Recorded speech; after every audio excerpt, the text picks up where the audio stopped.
जय श्री राधे, जय श्री कृष्ण।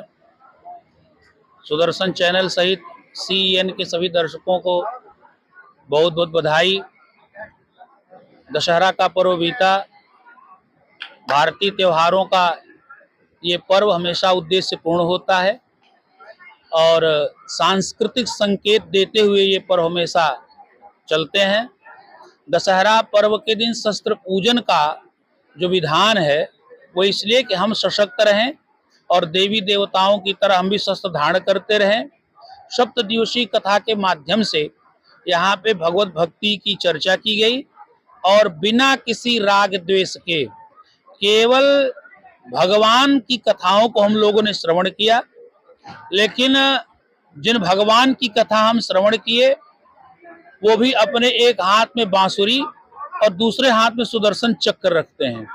इसलिए काल की ये मांग है कि हम भी अपने आप को सशक्त करें और स्वावलंबी बनाते हुए देश की सेवा के लिए, राष्ट्र की सेवा के लिए, भगवान की सेवा के लिए तत्पर और तैयार रहें। सनातन धर्म की रक्षा के लिए गौ, गीता, गायत्री और साथ में गंगा की रक्षा होनी चाहिए, गायों की रक्षा होनी चाहिए। गोवध भारत का एक कलंक है, ये करपात्री जी महाराज जी ने बहुत पहले ही सबको बताया है।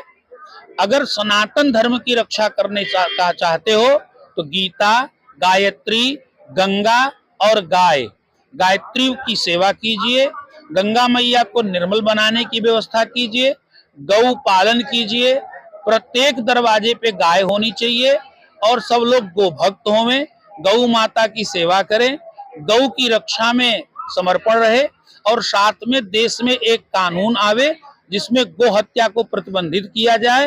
गंगा मैया को जो प्रदूषित करना चाह रहे हैं उन सब लोगों को एक कानून के अंतर्गत प्रदूषित करने पर कड़े सजा का प्रावधान किया जाए। गंगा में स्नान करने वाला साबुन, शैम्पू जैसे वस्तुओं का उपयोग न करे और गंगा में ये कचरा बहाना बंद किया जाए और साथ में सभी लोगों को गंगा जी की स्वच्छता के प्रति ध्यान करते हुए गंगा को इतना निर्मल बनाओ तो गंगा आचमन के योग्य हो जाए और गंगा जल पीने के योग्य हो जाए। इसी से हमें गंगा पूजन का फल मिलेगा और गंगा, गीता, गायत्री, गोविंद और गौ की रक्षा से ही सनातन की रक्षा होगी।